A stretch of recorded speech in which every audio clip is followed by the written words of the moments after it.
Hello students, welcome back to my channel Kirti Tiwari social science corner. आज हम पढ़ते हैं क्लास 7 के हिस्ट्री के chapter 2 new king and kingdom. उसमें जो आज हमारा टॉपिक स्टार्ट होगा वो टॉपिक है वॉरफेयर फॉर वेल्थ। राइट, अभी तक हमने क्या देखा, जितने भी प्रीवियस वीडियोस थे उसमें हमने क्या देखा था कि किस तरह से सामंतास जो थे, एक आपको रिकैप दे देते हैं कि सामंतास जो थे उन्होंने अपने जो उनके ऊपर रूल कर रहे थे उनको हराकर अपना एक अलग किंगडम इस्टेब्लिश किया था। और फिर उसके बाद में हमने अंदर बहुत सारी चीज़ें देखी कि उनका एडमिनिस्ट्रेशन कैसा होना चाहिए एंड क्या कहते हैं, प्रशस्ति देखा, लैंड ग्रांट्स देखी, ये सारी चीज़ें देखी। अब हम क्या देख रहे हैं कि किस तरह से ये लोग क्या कर रहे थे, वेल्थ के लिए, वेल्थ यानी कि मनी के लिए ये किस तरह से लड़ाइयाँ लड़ रहे थे। भाई कोई भी आप अपना अगर अंपायर आपने खड़ा किया है, कोई भी किंगडम आपने खड़ा किया है, तो उसके लिए आपको क्या करना है, आपको इस्टेब्लिश करने के लिए उसके लिए आपको पैसा चाहिए। तो पैसा वो लोग कैसे करते थे, तो वो पैसा जो था या मनी जो था वो लड़ाई कर कर जैसे दूसरे टेरिटरी पर अटैक करके उसको अपने अंपायर में मिला लेना। जब वो अंपायर में मिलाएंगे तो क्या होगा, उससे उनकी वेल्थ जो है वो अच्छी होगी। राइट, तो यही क्या है, इसी टॉपिक में हम यही सारी चीजों को देखते हैं। तो सबसे पहले फर्स्टली हम देखते हैं कि ruling dynasties was based in a specific region. जितनी भी रूलिंग डायनेस्टीज थी सब क्या थे, एक स्पेसिफिक रीजन पे बेस्ड थी। और but at the same time they try to control over areas. और क्या था कि वो सेम टाइम पर अब क्या है, देखो यहाँ पे क्या है, एक स्पेसिफिक रीजन पर बेस्ड है जितनी भी रूलिंग डायनेस्टीज हैं। राइट, और उसमें क्या है, उसी समय उनको वॉर भी करनी है। क्यों करनी है वॉर? सो दैट कि वो अपने अंपायर को और किंगडम को क्या कर सके, बहुत अच्छे से इस्टेब्लिश कर सके। और उसी समय उनको जो दूसरे एरियाज को वो मतलब अपने में ला रहे हैं, ठीक है, उसके ऊपर अपने उस एरिया को अपने अंपायर में मिला रहे हैं, तो उसको क्या करना है, उन्हें कंट्रोल भी उसी समय करना है। ठीक है, क्यों, हमारा अंपायर बड़ा हो गया, हमारे पास सब कुछ हो गया, तो अब हमें उसको कंट्रोल करना भी आना चाहिए। टू इंक्रीज देयर, इससे क्या होगा, जब वो दूसरे एरियाज पर क्या कर रहे हैं, कंट्रोल कर रहे हैं, उनको अपने अंपायर में मिला रहे हैं, तो इससे क्या होगा कि टू इंक्रीज देयर पावर, उनकी पावर बढ़ेगी। अभी वो एक्सप्लेन करती हूँ कैसे बढ़ेगी पावर। ठीक है, मतलब 3 पॉइंट्स में ये क्या होंगे, मतलब 3 पॉइंट्स में वहां पर उनको बहुत सारी चीजें जो है वो उनको मिलेंगी। तो वो 3 जो मेन थिंग्स हैं वो कौन कौन सी मिलेंगी, पावर उनको मिल जाएगी, वो ज्यादा पावरफुल हो जाएंगे। भाई जब हम दूसरे अंपायर को अपने में मिला रहे हैं तो उसकी आर्मी है वो सब भी हमारे में मिल जाएगी। जब वो सब मिल जाएगी तो क्या है, हम और ज्यादा पावरफुल हो जाएंगे, हमारे पास बहुत सारे वेपन्स हो जाएंगे, बहुत सारी आर्मी हो जाएगी, बहुत सारी मैन पावर हो जाएगी एंड एक्वायर मोर वेल्थ। और हम क्या कर पाएंगे, बहुत ज्यादा पैसा भी हमारे पास आ जाएगा। क्योंकि वहां पे जो लोग, जो इनका इनकम का सोर्स है, जो वो टैक्स वहां पर पे कर रहे हैं वो अब यहाँ पर पे करेंगे, तो इनके पास क्या है, पैसा आना लाजमी है, या ये वेल्दी हो जाएंगे। एंड कैप्चर द रिसोर्सेज, और उन सारे रिसोर्सेज को भी क्या कर लेंगे, कैप्चर कर लेंगे। कैप्चर इन द सेंस कि जैसे ये वाला एरिया है, सपोज दैट, ठीक है, तो इस एरिया को मान लीजिए, सपोज दैट कि ये एरिया जो है मेरा है, ठीक है, और ये एरिया किसी और का है, अदर्स का है। यहाँ पे हमने क्या किया, हम जो है इनके ऊपर अटैक कर रहे हैं। राइट, हमने इनके ऊपर अटैक किया। अब इनके पास क्या है, इनके पास पावर भी है, वेल्थ भी है, और रिसोर्सेज है। रिसोर्सेज कौन कौन से हैं, लैंड है, ट्रीज हैं, ठीक है, और एग्रीकल्चर है, मतलब जितनी भी चीजें होती हैं रिसोर्स में वो सारी चीजें हैं। तो जब हमने इनके ऊपर अटैक किया, हम यहाँ पे जीत गए। राइट, जब जीत गए तो ये सारी चीजें जो इनके पास है वो किसके पास आ जाएंगी, मेरे पास आ जाएंगी। तो क्या होगा, हम पावरफुल हो जाएंगे। राइट, तो इसी तरह से यहाँ पे जो इन्होंने अंपायर को क्या किया, जिस टेरिटरी पर अटैक करके ये उसको अपने में मिलाते हैं, तो उस तरह से ये लोग क्या हो रहे थे, पावरफुल हो रहे थे। अब क्या है, अच्छा ठीक है, अब हमने आपको बताया था कि कौन कौन से वो थे, गुर्जर प्रतिहारास थे, राष्ट्रकूट थे, पालास थे, ठीक है, बताया था ना।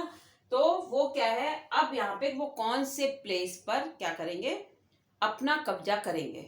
कौन से प्लेस पे? कन्नौज उन लोगों ने सेलेक्ट किया। कन्नौज को ही क्यों सेलेक्ट किया? क्योंकि कन्नौज क्या था, कन्नौज एक बहुत फेमस सिटी है आज भी। अगर आप लोगों को पता है कि कन्नौज किस लिए फेमस है तो प्लीज कमेंट बॉक्स में जरूर बताइएगा। राइट, तो कन्नौज जो गंगा वैली पर है, राइट, गंगा वैली पर है और वो बहुत प्रॉस्परस सिटी था। गंगा वैली है, तो क्या है, नेचुरल सी बात है कि वहां पर क्या होगा, एग्रीकल्चर ज्यादा होगा, फर्टाइल लैंड है वो। तो वो फर्टाइल लैंड है, इसलिए सब लोग क्या करना चाह रहे थे, कन्नौज पर अपना कब्जा करना चाह रहे थे। अब कन्नौज जो है वो कहाँ पर है, यूपी में है, यहाँ पर है। मैंने थोड़ा सा मैप ड्रॉ किया है, बट मेरी ड्राइंग उतनी अच्छी नहीं है, बट फिर भी मैंने कोशिश करी है। यहाँ पे कन्नौज है, ये यूपी है, राइट। अब जो कौन कौन सी डायनेस्टीज जो है वो कन्नौज पे कब्जा करना चाह रही हैं, राइट। तो वो कौन सी थी, गुर्जर प्रतिहाराज, यहाँ राजस्थान है, तो ये गुर्जर प्रतिहाराज यहाँ पे क्या करना चाह रही थी, कन्नौज पे कब्जा करना चाह रही थी। ये यहाँ से जा रही थी। राष्ट्रकूटाज जो थे वो यहाँ पे थे, ठीक है, कहाँ पे, महाराष्ट्र वाले एरिया में। तो ये राष्ट्रकूटाज यहाँ पर करना चाह रहे थे, और पालाज जो थे वो कहाँ के थे, बंगाल, मैंने बताया था बंगाल। तो पालाज जो थे वो यहाँ पर अपना कब्जा करना चाह रहे थे, just because of fertility of Kannauj. Kannauj जो था वो एक बहुत ही फर्टाइल एरिया था, इस वजह से ये लोग कन्नौज को अपने में मिलाना चाह रहे थे। क्योंकि फर्टाइल एरिया तो वेल्दी होगा, प्रॉस्परस है ही है, तो हमारे पास क्या होगा, उतना पैसा आ जाएगा। अब ये तीनों जो हैं, क्वेश्चन आता है कि कन्नौज का, उसको जो हिस्टोरियन ने नाम दिया वो क्या दिया है, ट्राइपार्टाइट स्ट्रगल, त्रिपक्षीय संघर्ष, राइट। तो अब क्या है, यहां से देखो तीनों तरफ से क्या हो रहा है, कन्नौज को इन लोगों ने तीनों तरफ से घेर रखा है, राइट।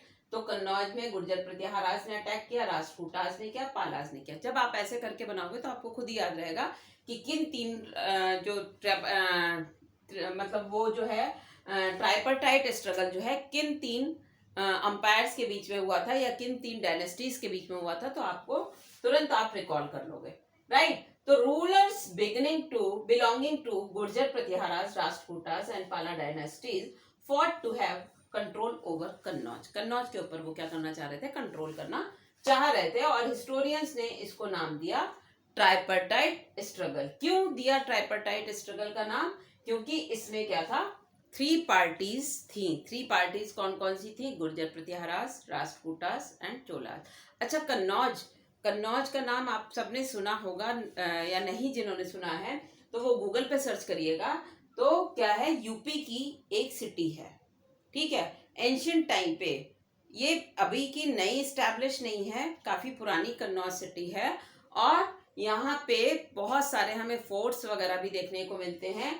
बट आज के टाइम पे फोर्ट्स किसका था, राजा जयचंद थे, राजा जयचंद का किला। जब हम पृथ्वीराज चौहान और राजा जयचंद के बारे में पढ़ते हैं तब उसमें हमें पता चलेगा कि हाँ भाई, राजा जयचंद का यहाँ पर फोर्ट था। उसके जो मतलब अब ये तो नहीं है आपके मन में ये मैं जाने लगे कि अच्छा राजा जयचंद का फोर्ट है तो वो बना हुआ नहीं है, बट हाँ वहाँ पे वो प्लेस है और उससे पता चलता है कि यहाँ पे क्या है, जयचंद का फोर्ट था, राइट। और क्या है, अब आज के टाइम पे किस लिए वो फेमस है वो जरूर बताइएगा। और अगर नहीं पता है तो वो भी कमेंट बॉक्स में लिख के पूछ सकते हैं कि मैम कन्नौज किस लिए फेमस है। तो ये हमारा क्या हो गया, वॉरफेयर वेल्थ का एक पार्ट हुआ कि कौन कौन से रूलिंग डायनेस्टीज जो थी वो स्ट्रगल कर रही थी, किस तरह से वो लड़ाई कर रही थी, फाइटिंग कर रही थी अपने अंपायर को क्या करने के लिए, अपने अंपायर को इस्टेब्लिश करने के लिए, राइट। अब जो हम नेक्स्ट वीडियो में पढ़ेंगे वो क्या पढ़ेंगे, मोहम्मद गोरी एंड महमूद गजनवी। इनका पढ़ेंगे कि इन्होंने किस तरह से अटैक किए, ठीक है, यहाँ पे इंडिया के टेम्पल्स में अटैक करने का भी क्या कारण था, ओनली एंड ओनली वेल्थ लेना, पैसा लेना। कैसे पैसा लेना, क्योंकि जब मैं अपने नेक्स्ट वीडियो में बताऊंगी तब आपको पता चलेगा कि वो टेम्पल्स पे अटैक क्यों करते थे और उनको वहां से पैसा किस तरह मिलता था। तो आई थिंक यहाँ तक आपके सारे डाउट क्लियर हो गए होंगे, और अगर नहीं हुए हैं तो आप मेरे कमेंट बॉक्स में जाके मुझसे कोई भी क्वेश्चन पूछ सकते हैं, राइट। तो आई थिंक आपको मेरा ये वीडियो पसंद आया है। अगर पसंद आया है तो प्लीज़ इसको लाइक, शेयर एंड सब्सक्राइब करना मत भूलिए। Thank you very much, bye bye.